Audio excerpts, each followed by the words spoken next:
جیسا کہ ہم جانتے ہیں کہ سر سید ڈے بڑی یہی جوش و خروش سے ہم کئی سالوں سے مناتے آئے ہیں، لیکن المیہ یہ ہے کہ سر سید ڈے اور سر سید ڈنر میں جو بھی خرچ ہوتے ہیں، جو بھی اخراجات ہوتے ہیں، وہ اسٹوڈنٹس اور طلبہ برادری کے پیسوں سے ہوتے ہیں، اور ان کے اکاؤنٹ سے وہ پیسے خرچ ہوتے ہیں۔ جو بھی 500 روپے خرچ ہوتے تھے، آج کی ڈیٹ میں 700 روپے خرچ ہوتے ہیں، اور ہم 7000 روپے دینے کے لیے بھی ہم راضی ہیں۔ اپنے سر سید علیہ رحمہ جو ہمارے فاؤنڈر ہیں، بابا قوم ہیں،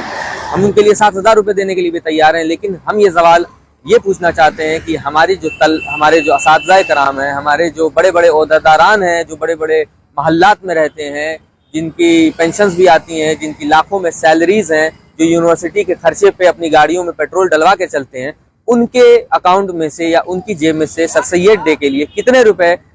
صرف کیے جاتے ہیں، یا والنٹری دیتے ہیں، یا نان والنٹری طریقے سے کمپلسریلی ان سے پیسے لیے جاتے ہیں۔ یہ ہم سوال پوچھنا چاہتے ہیں، کیونکہ سر سید صرف اگر طلبہ کے ہیں تو پھر سر سید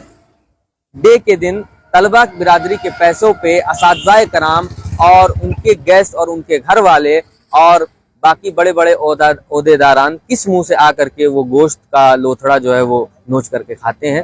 سنجیدگی کے ساتھ یہ سوال پوچھنا چاہتے ہیں، اگر سر سید صرف طلبہ برادری کے ہیں تو یہ ہمیں آزاد چھوڑ دیا جائے، ہم جس طریقے سے چاہیں اس طریقے سے سر سید ڈے منانے کے لیے ہم اپنی کوششیں اور کاوشیں کرتے رہیں گے۔ میں بڑی واضح طور سے کہہ دینا چاہوں، بہت واضح کر دوں کہ سر سید علیہ رحمہ نے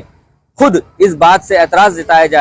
جتایا تھا کہ فاؤنڈرز ڈے نہیں، فاؤنڈیشن ڈے منایا جائے۔ المیہ یہ ہے کہ آج کے دور پہ فاؤنڈیشن ڈے منانے کے برعکس ہمیں فاؤنڈیشن ڈے کی تاریخ بھی نہیں معلوم ہے۔ سر سید خود قورمہ، روٹی، بریانی اور شاہی ٹکڑے کے خلاف تھے، لیکن آج المیہ یہ بھی ہے کہ سر سید کو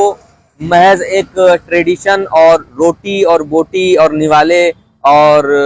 شاہی ٹکڑے پہ محدود کر دیا گیا ہے، لیکن سر سید کی منشا یہ قطعی نہیں تھی کہ روٹی اور بوٹی پہ سر سید کو ایک دن کے لیے یاد کیا جائے اور باقی دنوں کے لیے اپنی ہم آہنگی میں ہم جڑتے چلے جائیں۔ کروڑوں روپے صرف کر کے سر سید ڈے منایا جا رہا ہے، تقریباً 2 کروڑ کچھ لاکھ روپے، 60 لاکھ روپے خرچ کر کے سر سید ڈے منایا جا رہا ہے۔ لیکن سر سید کا جو مشن اور علی گڑھ موومنٹ تھا، اس کو آگے لے جانے کے لیے ہم نے کیا کام کیا؟ سر سید ڈے کے دن ہم نے کتنے یتیموں کو، کتنی جو ہے غریبوں کو، کتنے مسکینوں کو